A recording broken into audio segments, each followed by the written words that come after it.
Sag mal, Wolfgang, was machst du da? Geld suchen für den Tierschutzverein Himberg. Die armen Viecher müssen unterstützt werden. Der Verein braucht ja Geld. Hey, das ist eine tolle Idee. Finde ich was.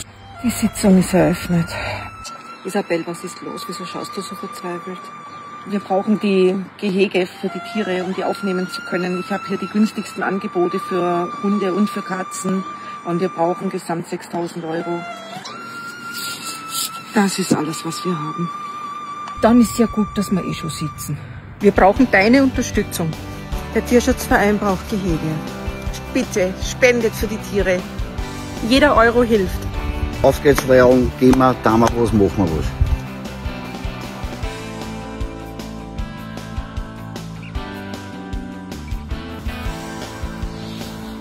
Kleinvieh macht auch Mist.